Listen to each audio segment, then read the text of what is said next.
da şiddet tutkunu değiliz. Biz de zindanla da korkutamazsın. Your country is in big trouble. Teslim olmanın sınırı yok.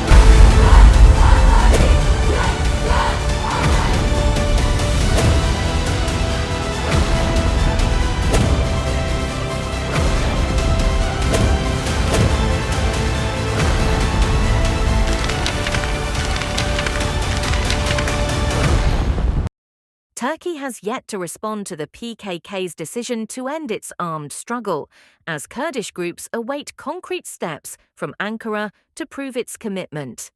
Japan's small community of Kurdish refugees find themselves caught between a hostile immigration system and rising xenophobia. And for decades, Kurdish art reflected only war. Award winner Lisa Çalan says artists must now lead the way in rebuilding a language of peace. While in Germany, the Kurdistan Dance Festival draws over 30 Kurdish folk groups from across Europe. Learn more with Media News. French Marxist philosopher Michael Lowy says the Turkish government has yet to respond to the PKK's call to end its armed struggle. He spoke to Fırat news agency following his visit to Diyarbakir or Ahmed, where he met Kurdish activists.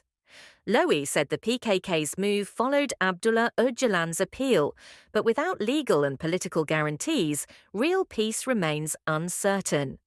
There's no response, no assurances, and the prisoners remain in jail, he said. Lowy added that the Kurdish movement's feminist and ecological ideals, inspired by Öcalan and Bukçin, could inspire global democratic models. If Turkey takes a step forward, C'est la réponse du côté du gouvernement turc. Pour le moment, on ne la voit pas. Les prisonniers sont toujours en prison. Et voilà, donc c'est pour ça que je pense que la dissolution du PKK, c'est un processus qui commence maintenant, mais ne va pas se réaliser en quelques jours.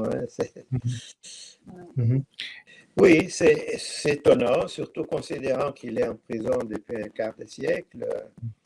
Je pense que, bon, à la fois, il avait établi de liens très forts avec la direction historique du parti, qui fait que les gens restent fidèles. Mais surtout, c'est quelqu'un qui a une pensée forte, originale, et cette pensée a été... Les mouvements s'est approprié de cette pensée, des cris d'Öcalan, et ils s'en sont inspirés, et ils ont été capables de mener une pratique qui correspond à cette théorie, disons, à cette nouvelle vision du monde, on peut dire, une nouvelle vision du monde et une nouvelle stratégie politique. Kurdish migrants in Japan are facing a sharp rise in hate speech and xenophobia, as far-right groups and foreign-linked social media campaigns target the small community ahead of Japan's national elections in July. Online disinformation, largely traced to accounts linked to Turkey's populist far-right Victory Party, has surged this year. Many impersonate Kurdish users, spreading fear-based narratives and calling for expulsions, particularly in cities like Kawaguchi and Warabi. The community of just 2,000 Kurds finds itself squeezed between Japan's notoriously harsh immigration policies and growing public hostility. In 2023, a flashpoint occurred when a brawl between two Kurdish families led to sensationalized media coverage and protests. The rare incident was used by nationalist groups to call for deportations and legal crackdowns.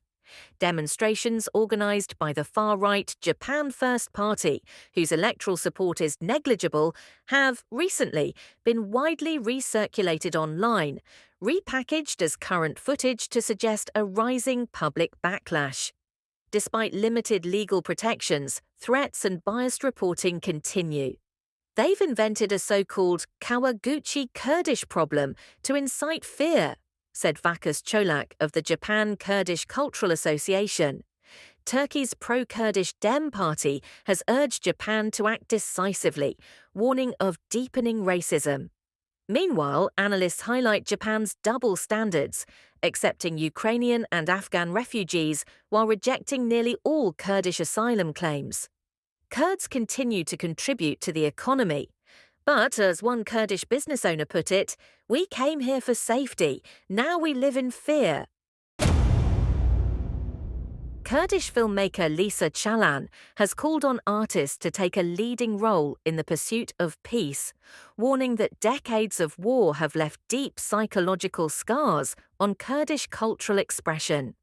In a recent interview, Çalan reflected on the toll of prolonged conflict, urging the creative community to respond to jailed Kurdish leader Abdullah Öcalan's renewed appeal for a democratic solution to the Kurdish question. Öcalan, who has been imprisoned since 1999, issued a peace call in February. His message has gained wide support from civil society groups and international observers, and led to the PKK laying down arms. Çalan, co-founder of the Freedom for Art initiative, says decades of conflict has not only displaced countless artists, but also stifled cultural production. "We haven't even developed a visual language for peace," she said. "That shows just how much has been destroyed." Kurdish cinema, she noted, has long been dominated by themes of war, poverty, and repression. Now, she believes, is the time to rebuild. "Artists must confront our collective trauma and help shape a future rooted in truth and reconciliation," Çalan said. "It starts with daring to speak the word peace." Çalan lost both her legs in an ISIS bombing during a political rally and was awarded Spirit of Cinema Award this year at an international film festival in India. Over 30 Kurdish folk dance groups gathered in Duisburg, Germany, for the 36th Mihrajana Govindine Kurdistane, a major annual celebration of Kurdish cultural heritage. Held at the Rheinhausen-Halle Conference Center on the 7th and 8th of June, the two-day festival featured vibrant performances in traditional dress, judged by a 9-member panel. First prize was awarded to the all-women troupe Govenda Sippen Amara from Hamburg. Second place went to Koma Nudem from Kiel, and third to Koma Adjure Wellat from Solothurn to Switzerland. The event also highlighted intergenerational exchange and the preservation of Kurdish identity in diaspora communities across Europe. Media News Daily Review. Biz burada şiddet tutkunu değiliz. Biz de zindanla da korkutamazsın. Your country is in big trouble. Teslim olmanın sınırı yok.